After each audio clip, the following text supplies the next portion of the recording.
Sebetulnya ini tahun ke-6 Pak Jokowi. Karena wakil presidennya kan antara ada dan tiada. Ya, tahun ke-6. Tahun ke-6 ini sebelumnya memang ekonomi sudah melambat, sudah merosot.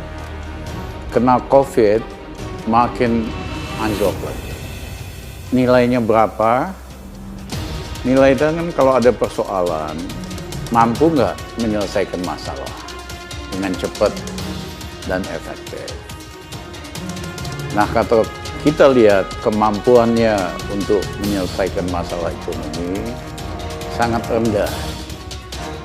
Yang ada, anggaran krisis makin lama makin besar, tapi manfaatnya buat rakyat yang terasa sedikit.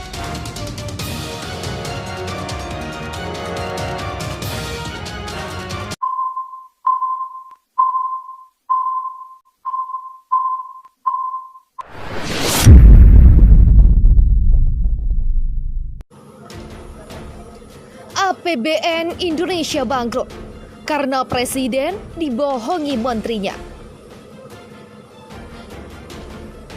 Sebabnya jelas, Presiden Jokowi tengah dibohongi mentah-mentah oleh para pembantunya.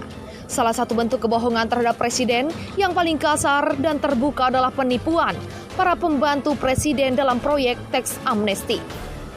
Entah siapa yang menyuruh para menteri untuk mengeprank presiden. Siapa yang membayar mereka sehingga melakukan hal demikian? Bayangkan saja, proyek teks amnesti atau pengampunan pajak oleh pemerintah telah mengobrol janji kepada presiden akan memberikan sumbangan pemasukan negara yang sangat besar. Presiden dijanjikan akan ada lebih dari Rp 10 sampai 11.000 triliun uang yang akan masuk lewat teks amnesti. Obrol janji ini dilakukan di hadapan seluruh rakyat Indonesia yang menyaksikannya. Tentu saja Presiden sangat tergiur dengan teks amnesti ini. Bayangkan saja, akan ada belasan ribu triliunan uang masuk ke dalam ekonomi Indonesia, ditempatkan di bank-bank nasional, diinvestasikan dengan sektor infrastruktur, masuk ke dalam UMKM dan usaha-usaha rakyat. Bunga bisa rendah karena likuiditas melimpah. Tentu saja ini akan menjadi prestasi yang besar. Gemah ripah loh Jinawi, uang bukan lagi persoalan. Tapi kenyataannya tidak ada uang masuk. Ujung tombak proyek teks amnesti yakni Sri Mulyani telah gagal total dalam melaksanakan proyek ini. Namun Menteri Keuangan terbaik dunia ini seperti tidak merasa malu, tidak merasa bertanggung jawab atas seluruh kegagalan proyek teks amnesti. Proyek ini sama sekali tidak dievaluasi, semua lepas tangan. Apa yang terjadi dalam teks amnesti? Semua gelap sampai sekarang. Namun berbagai pihak menduga ada penghapusan piutang negara kepada pengemplang pajak, kepada bandit keuangan, bandit sumber daya alam yang menempatkan uangnya secara ilegal, baik di dalam negeri maupun di luar negeri hasil kejahatan perpajakan di Indonesia. Akibatnya negara kehilangan tagihan pajak, negara kehilangan pendapatan pasca teks amnesti digelar. Apa yang terjadi pasca teks amnesti membuktikan argumentasi di atas bahwa adanya kebohongan para menteri kepada presiden. Uang masuk belasan ribu triliun terbukti hoak yang besar. Tidak ada tambahan subjek dan objek pajak pemerintah secara signifikan. Malah yang terjadi sebaliknya, pemerintah kehilangan potensi penerimaan pada tahun-tahun berikutnya pasca teks amnesti. Ini dikarenakan penghapusan tagihan piutang pajak negara. Akibatnya APBN yang sebelumnya sudah payah makin sekarat. Bahkan berikutnya anggaran negara jebol. Pemerintah menutup defisit anggaran yang besar dengan utang. Pembiayaan alias utang menjadi andalan APBN. Utang pemerintah meningkat secara fantastis. Peningkatan tersebut terjadi dalam komponen utang luar negeri dan surat utang negara atau SUN.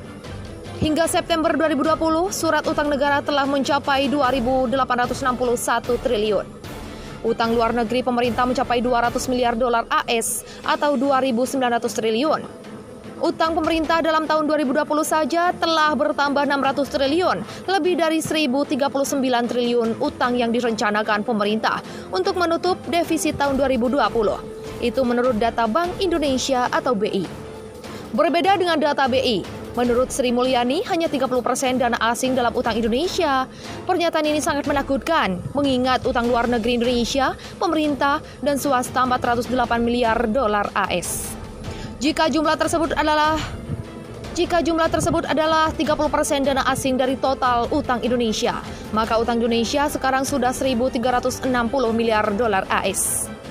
Jika dibandingkan dengan PDB Indonesia yang hanya 1.000 miliar dolar AS, hanya utang yang dibentuk di Indonesia telah mencapai 136% GDP Indonesia. Bisa dibayangkan, di sana ekonomi terdampak COVID-19 dan resesi sekarang ini. Jika pemerintah, BUMN, dan swasta bangkrut secara bersamaan, maka negara ini 136% akan disita pemberi utang. Artinya rumah Indonesia walaupun sudah dijual semuanya, namun penduduknya masih diburu para rentenir global untuk membayar sisa 36% lagi. Sekarang dengan alasan COVID, Menteri Keuangan akan utang 1.039 triliun untuk menyuntik swasta, BUMN, dan bank.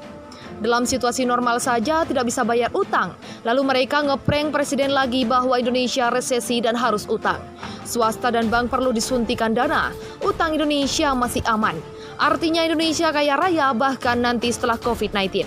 Indonesia bisa bayar semua utang tersebut.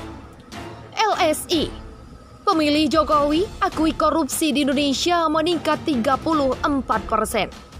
Direktur Eksekutif Lembaga Survei Indonesia atau LSI, Jayadi Hanan menyatakan, sebanyak 39,6% warga menilai bahwa tingkat korupsi dalam 2 tahun terakhir mengalami peningkatan. Sementara itu, hanya 13,8% warga yang menyatakan menurun. 31,9% menyatakan tidak mengalami perubahan dan 14,8% tidak berpendapat. Kata Jayadi dalam rilis hasil survei secara daring, Selasa 3 November 2020. Jayadi berpandangan tingkat korupsi di Indonesia berdasarkan hasil survei mengalami peningkatan. Dia menilai persepsi korupsi di Indonesia masih negatif. Persepsi korupsi masih negatif sama seperti ketika sebelum pandemi. Begitulah ujar Jayadi. Jika ditarik berdasarkan pilihan Presiden 2019, pemilih Joko Widodo Ma'ruf Amin juga menilai korupsi di Indonesia mengalami peningkatan. Sebanyak 34% menilai meningkat, 16,8% menilai menurun, dan 31,8% yang menilai tidak ada perubahan. Untuk pemilih Prabowo, Sandi juga menilai korupsi meningkat.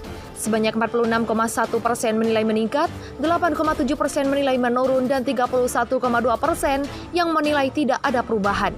Cetus Jayadi.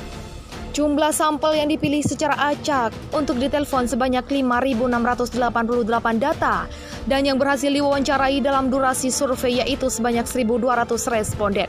Dilakukan pada 13 sampai 17 Oktober 2020. Hingga September 2020, surat utang negara telah mencapai 2.861 triliun. Utang luar negeri pemerintah mencapai 200 miliar dolar AS atau 2.900 triliun. Utang pemerintah dalam tahun 2020 saja telah bertambah 600 triliun, lebih dari 1.039 triliun utang yang direncanakan pemerintah untuk menutup defisit tahun 2020. Itu menurut data Bank Indonesia atau BI. Berbeda dengan data BI, menurut Sri Mulyani, hanya 30% dana asing dalam utang Indonesia. Pernyataan ini sangat menakutkan, mengingat utang luar negeri Indonesia, pemerintah, dan swasta 408 miliar dolar AS. Jika jumlah tersebut adalah 30% dana asing dari total utang Indonesia, maka utang Indonesia sekarang sudah 1.360 miliar dolar AS. Jika dibandingkan dengan PDB Indonesia yang hanya 1.000 miliar dolar AS, hanya utang yang dibentuk di Indonesia telah mencapai 136% GDP Indonesia. Bisa dibayangkan, di sana ekonomi terdampak COVID-19 dan resesi sekarang ini. Jika pemerintah, BUMN, dan swasta bangkrut secara bersamaan, maka negara ini 136% akan disita pemberi utang. Artinya rumah Indonesia walaupun sudah dijual semuanya, namun penduduknya masih diburu para rentenir global untuk membayar sisa 36% lagi. Sekarang dengan alasan COVID, Menteri Keuangan akan utang 1.039 triliun untuk menyuntik swasta, BUMN, dan bank. Dalam situasi normal saja tidak bisa bayar utang, lalu mereka ngeprank presiden lagi bahwa Indonesia resesi dan harus utang. Swasta dan bank perlu disuntikan dana, utang Indonesia masih aman. Artinya Indonesia kaya raya bahkan nanti setelah COVID-19. Indonesia bisa bayar semua utang tersebut. LSI, pemilih Jokowi akui korupsi di Indonesia meningkat 34%. Direktur Eksekutif Lembaga Survei Indonesia atau LSI, Jayadi Hanan menyatakan, sebanyak 39,6% warga menilai bahwa tingkat korupsi dalam 2 tahun terakhir mengalami peningkatan. Sementara itu, hanya 13,8% warga yang menyatakan menurun.